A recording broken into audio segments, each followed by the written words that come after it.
এমনু মনুরা কেমন আছো?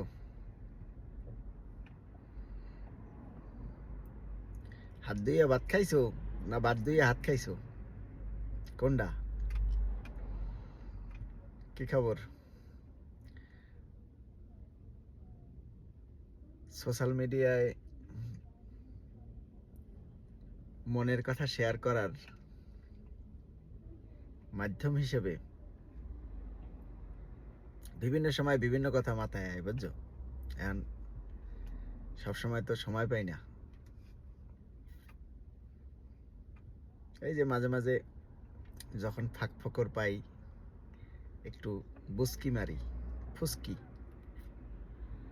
বুঝছো?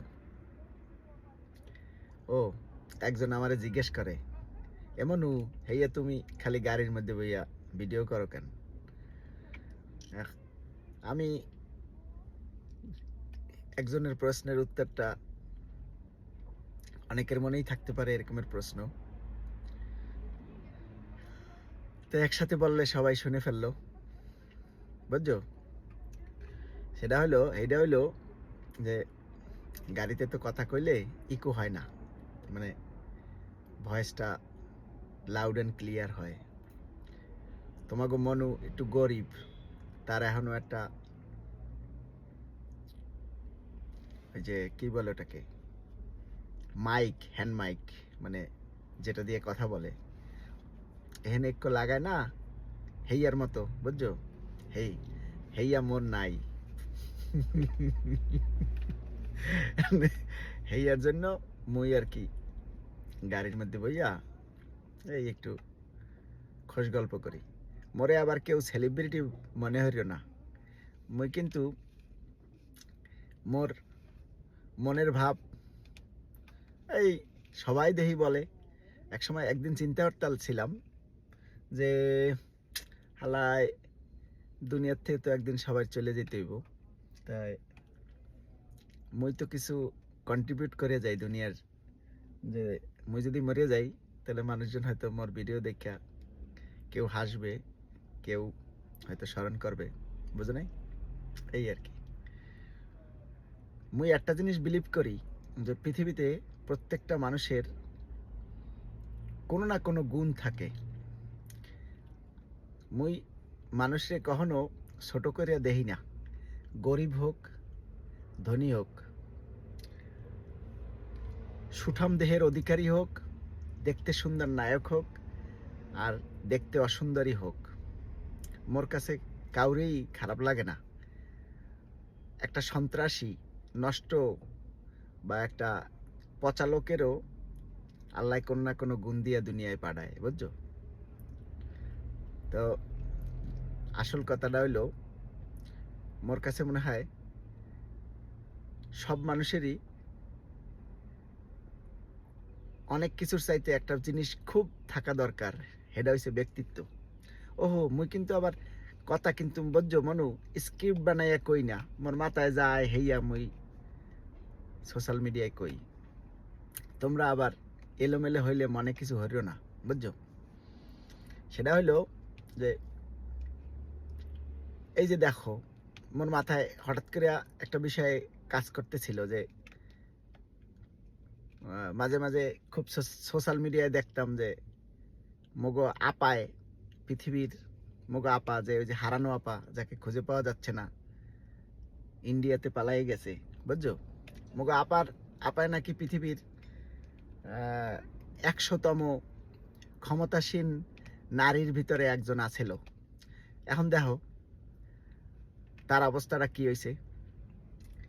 পৃথিবীতে যদি খালি শুধু ধন সম্পত্তি থাকে তাইলেও কিন্তু জীবনে সবার কাছে প্রিয় বা সফল মানুষ হওয়া যায় না, বুঝছো? এখন দেখো আপায় তো নিজেরে যখন ক্ষমতা পাইছে খুব সফল মানুষ মনে হচ্ছিল, এখন দেখো আজকের আপার অবস্থা কি। আপায় যদি মরে, এই কথার স্ট্যাটাস কয়দিন আগে আপার একটা ওই যে রিউমার ছড়াইছিল আপায় মরে গেছে, আর নিচে খালি কমেন্টে দেখি কি, কমেন্টে যে আপায় মরে গেছে, ভালো হয়েছে, বা এরকমের বিভিন্ন রকমের ফানি ফানি কমেন্ট। তো এখন মুই যদি মরে যাই, আর মোর কমেন্ট মানে মোর মোর মোর বন্ধু বান্ধব বা আত্মীয় স্বজন বা ধরো এলাকার লোকজন পরিচিত জন যদি শুননা কয় যে হালায় মরছে ভালো হয়েছে, তাহলে কি এটা মোর জীবনে সফল হওয়া হইলো? তো জীবনে খালি শুধু অর্থবিত্ত হইলেই যে তুমি সফল হয়ে গেছো তা কিন্তু না। ভালো মানুষ হইতে হইব, বুঝছো? সবার আগে ভালো মানুষ হইতে হইব, তারপরে হইলো তোমার জীবনের প্রয়োজন। জীবনের প্রয়োজন অনেক কিছুই আছে, চাহিদা শেষ হয় না। হ্যাঁ নিয়ে মুই আর একদিন কমু তোমা করে, বুঝছো? কিন্তু এই বিষয়টা মাথায় রেখো, সালমান এফ রহমানের মতো লোক তার শেষ জীবনে কয়দিন বাঁচবে, হ্যাঁও কিন্তু তার জীবনে এখন কিভাবে সে কাটাচ্ছে জেলে, সে কি চাইলে বাংলাদেশ কিনে হালাইতে পারে না, বুঝছো মনু? এখন তোমার কাছে টাকা নাই, এর মানে তুমি যদি মনে হারো যে আরে মোর কাছে টাকা পয়সা নাই, মুই গরিব, মোর জীবনটা মনে হয় ব্যর্থ, না না না না মনু, তুমি তোমার চিন্তা চেতনা পরিবর্তন করো। এখনই কাম হারো যেটা তুমি করতে হারো, যেটা তোমার সাধ্যে কুলায়, ওইটা দিয়েই তোমার ভাগ্যের উন্নতি হইবে। তুমি ব্যর্থ না, ব্যর্থ সালমানের প্রমাণ, ব্যর্থ আমাকে আপায়, বুঝছো? কারণ আপায় দেখো নিজের দেশে মরতে পারবে কিনা হ্যাঁও জানে না, মাঝে মাঝে রিউমার ছাড়া এই আইতেছে, ওই করতেছে, এই হরতেছে, কিন্তু আপায় কিন্তু জীবনে ব্যর্থ। বিকজ 15 বছর 17 বছরের ক্ষমতায় মানুষের সাথে যেই জুলুম নিপীড়ন অন্যায় অবিচার করছে, আজকে দেখো হ্যাঁ একটা মরার রিউমার ছড়াইলে মানুষ খালি বাবা হাততালি, কিংবা অনেকে এরকমেরও বলছে কমেন্টে ফিনারে জাহান্নামা খালেদিন। এই যদি হয় মানুষের বেঁচে থাকার সফলতা বা ব্যর্থতা, তাহলে এই রকমের বেঁচে থাকার তো লাভ নাই মনু। তোমরা যারা অর্থবিত্তে একটু দুর্বল আছো, হ্যাঁ একটু নিজের দুর্বল বা ব্যর্থ মনে করবা না।